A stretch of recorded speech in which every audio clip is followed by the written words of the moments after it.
Remember how I said that I was good with finishing books this year?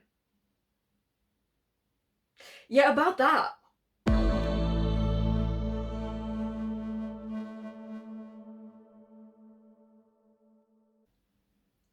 This is my end of the year TBR, which solely consists of books that I have started but not yet finished.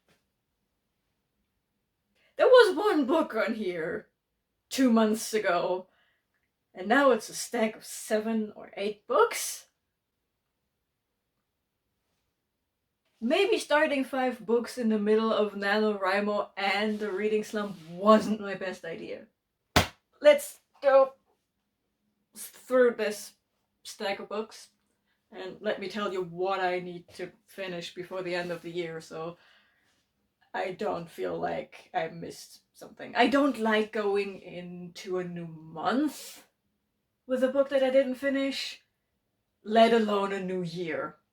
So first up we have Belladonna by Adalyn Grace, which is a YA-ish, romance-ish between a girl and death?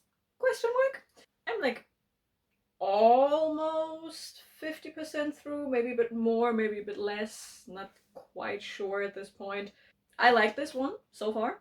There's no reason to DNF it. I literally just put it aside because I got very, very sick. This is one of the books that I had to pause on because the Cold of Doom was just killing me softly. I really enjoyed this, so I'm pretty sure I could manage this by the end of the year. So I have no problem seeing this being done. Next up we have Hauntin' Adeline. Adeline, the audiobook says Adeline. This is one of the books that I started in November during my reading slump. And as you can see, I'm making progress. It's not a lot left. Here's the thing. Everyone says this is a dark romance, and yes, it is dark romance. But I see people squeamish about how dark it is. Meanwhile, I'm just in it for the murder mystery. I get the dark themes and all, and certain things are not just questionable, but just no, but I thought it would be darker. I legitimately thought it would be darker. I'm also listening to the audiobook of this simultaneously while reading this brick of a book. And yeah, I mean, the murder mystery is not the best murder mystery in the world. I'm also pretty sure I know who done did it at this point, so we'll see.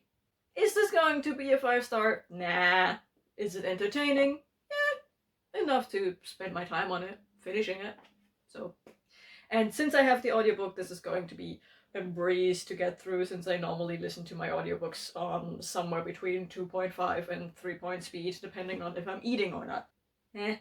Next up is BlackWings Beating by Alex London, which is a YA fantasy story following 2 twins who are in a who hunt birds for a living. One of them has magic, I think. It hasn't been too detailed about that part yet. But there's a lot of bird stuff going on. There's a lot of birds in it. I'm not that far into it yet. Like, I just reached part 3. Dust cover slipping. So I'm not that far into it yet. But it's a quick read. Like, it's going places. So far I like the world building. I don't care too much about the twins. And I think Bryson shouldn't be doing what he is doing for his trashy ass boyfriend. I would like to punch that man in the face, but we need an exciting incident, don't we? I like it. Then we have City of Dusk by Tara Sim, which is set in a world where, well, it's not that magic got cut off from the world, it's that the worlds of the magic got cut off from the world. It's kind of complicated, and I'm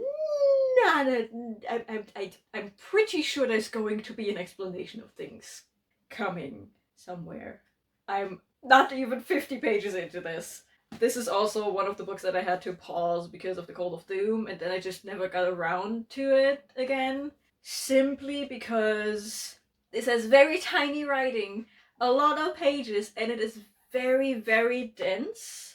At least in the beginning part, like every chapter is a new character, and they have to explain the political issues between their house and all the other houses, and they have to explain their own magic and who does what and what god did what, and it's a lot of exposition, a lot of world building, very dense, and that it is written in a microscopic font isn't helping. This might end up not being read.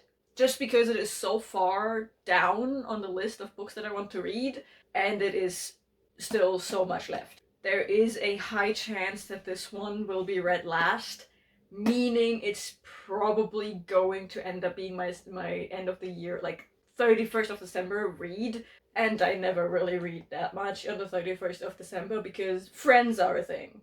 Then I have to finish 2 ebooks. One being Far from Neverland by, I forgot the name of the author.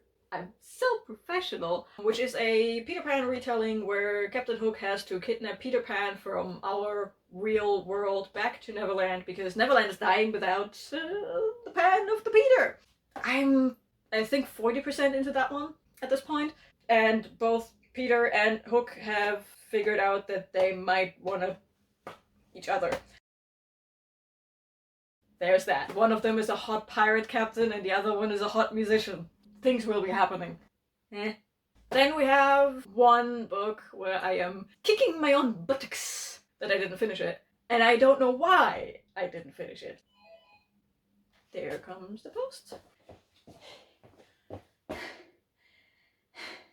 I wish this were books, but it's not. It's something boring. Let's start this over, shall we? The next book, the one I was talking about before the thing happened, is a book that I have been putting off since summer. August, I think, was when I started it. It's a really good book. I'm pretty sure it's going to be not just in my top 10, not just in my top 5. This one is a real contender to be my number 1 read this year. And I have read 2 Brian McClellans this year. So that means something. And the book I'm talking about is Blackheart Nights by Laure. I am 88% into this book, and it's just, yes! I can't even say what it's about because I don't know what the plot is. On the one side, we follow Art, who is, so first of all, this whole thing is a King Arthur retelling, but it's taking so many liberties. It's a King Arthur retelling in the sense of we borrow some names. So we follow Art, who is the king of London, not necessarily England, London, which is like a city, state, country thing.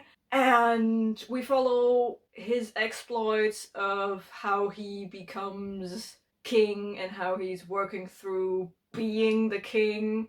And he has to learn all of that because he was never trained to be the king as a bastard. Bastard. And we get glimpses of him becoming a king. And on the other side, we have the perspective of Red, who is trying to become a knight. So she specifically can kill one specific knight, but she also hates Art because apparently Art did something terrible that she thinks needs to be avenged, is revenge worthy somehow. So at some point between Art's narrative in the past and Red's narrative in the present, something cataclysmic happened. Like a big ass shift. And it's nowhere to be seen 88% into the book, and other things happen. And the setting is what makes this book so...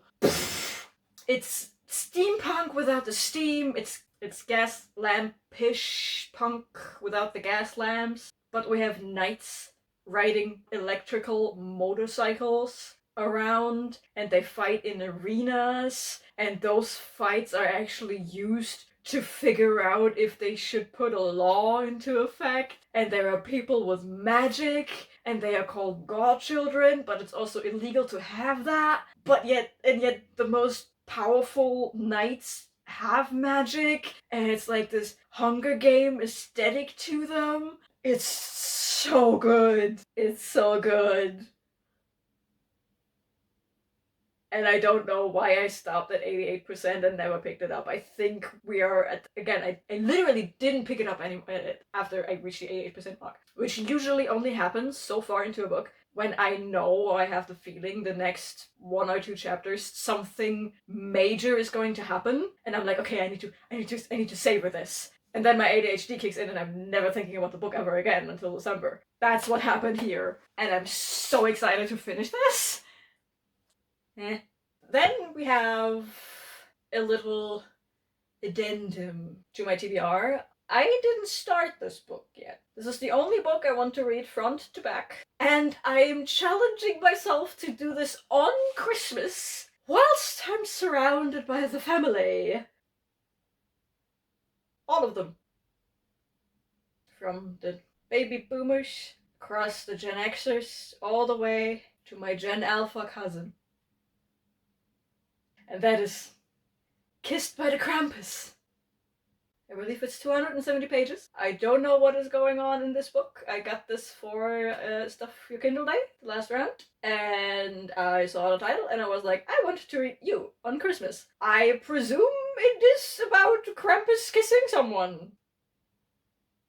I believe it is Gay Monsters Month, so we will see. And I will test my poker face. Pray for me. And then we come to the book that has been the longest time on my TBR, which is Soulkeeper by David Dalglish. This book is about a world and a couple of characters who experience the resurgence of magic after it has been gone for hundreds of years. And magic is coming back with a vengeance. As in, we have gargoyles eating people in the street. As in, we have moving mountains that are actually dragons and they puke up poisoned water that turns people into zombies. Like, shit going rampant. This is not a bad book. I would have DNF'd it if it was a bad book. Now, why has this been not completed in months? Because it's so fucking boring. Even the action scenes are somewhat boring. The only character I'm really interested in this one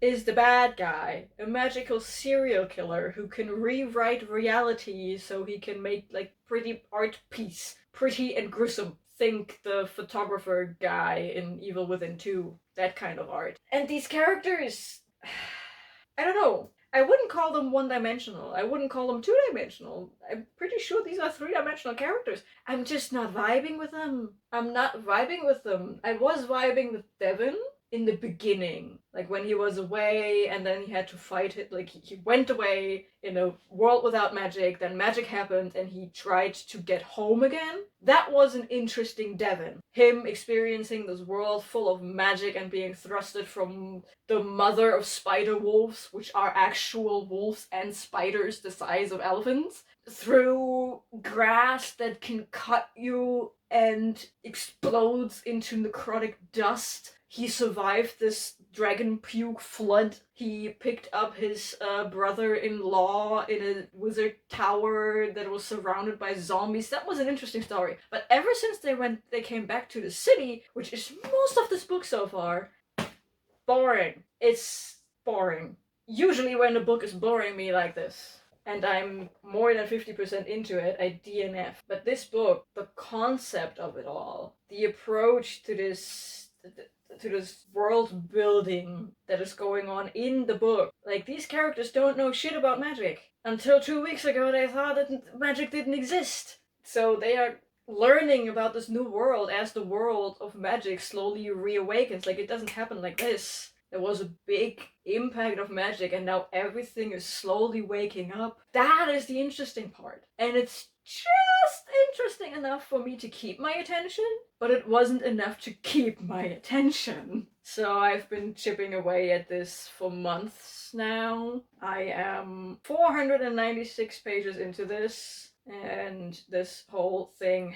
has 647 pages. So I should be able to finish this month. And because there is so little left, like 150 pages, right? This is higher up on my TBR than City of Dusk, simply because the lower page count to finish it. That is the only reason. But I will finish this fucking book this year. You are not coming with me into the next year, my man. No. And that is my December TBR. It's bigger than I wanted it to be. But at least I know there are some good books on here. Like, I like that one. I'm okay with... I like this one. I'm okay with this one. I like this one. It's dense, but I like that one. I like but there was one that I love. And then there's that. Yeah. That's it. See ya. Bye.